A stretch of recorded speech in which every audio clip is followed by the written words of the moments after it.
I don't think I love you no more. You never seem to call me lately. But I don't think she knew me at all. Сайн байцгаана уу? Та бүхэнд энэ өдрийн мэндийг хүргэе. Таны мэдлэг ирээдүйн орлогын тодорхойлны ураатай бидний 5 минутын сурцгай цоврал бичлэгийн энэ удаагийн дугаар та бүхэнд хүрж байна. Энэ удаагийн дугаараар та бүхэндээ тренд буюу бүтээгдэхүүний ханшийн чиг хандлагын талаар бяцхан зөвлөмж өгье. Тренд буюу ханшийн чиг хандлага гэдэг нь бидний арилжаа хийх гэж буй бүтээгдэхүүний ханшийн өнгөрснөөс одоод болон ирээдүйд хүрэх магадaltaй үнийн чиглэл юм а. Ханшийн чиг хандлага буюу трендийг өсөлттэй, uptrend, уналттай, downtrend, ямар нэгэн хандлагагүй range, sideway гэж нэрлэдэг. Тренд нь хугацаанаас хамаарат урт болон богино хугацааны гэж ангилагддаг.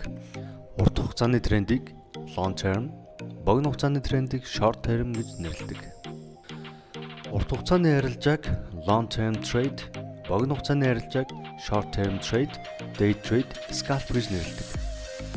Урт хугацааны арилжааг нэг өдрөөс дээш хугацаагаар хийдэг бөгөөд энэ 2-3 хоног, 7 хоног, хэдэн сар, зарим тохиолдолд нэг болон түүнээс дээш жилээр захиалга хаахгүй хүлээх байдлаар хийдэг.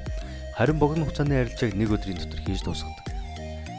Арилжаачид тухайн бүтээгдэхүүний хандлагыг тодорхойлсныхоо үндсэн дээр арилжаанд орох хугацаагаа тодорхойлдог. Аль нэг чиглэл байвал урт хугацаанд тухайн чиглийн дагуу арилжаанд орох. Ямар нэгэн хандлагагүй буюу range, sideway хөдөлгөөнтэй байвал өдрийн арилжаанд орох гэх мэт. Чиг хандлага буюу трендийг хэрхэн тодорхойлдог вэ? Бидний арилжаа хийх гэж буй бүтээгдэхүүний ард тухайн ханшид нөлөөлдөг олон хүчин зүйлүүд байдаг. Жишээлбэл Евро USD хослолын хувьд евро нь Европын холбооны улсуудын мөнгөнд тэмдэгт, харин доллар нь Америкийн нэгдсэн улсын мөнгөнд тэмдэгт бөгөөд энэ хоёрын нийлбэр хослол нь Евро USD юм а. Тэгэхээр тус улсуудын эдийн засгийн байдал нь тус бүтээгдэхүүнд шууд нөлөөлнө гэсэн үг. Үүнийг арилжаачид fundamental буюу суурь хүчин зүйл гэж нэрлэдэг. Энэ аргаар шинжилгээ хийхийг fundamental analysis гэж нэрлэдэг.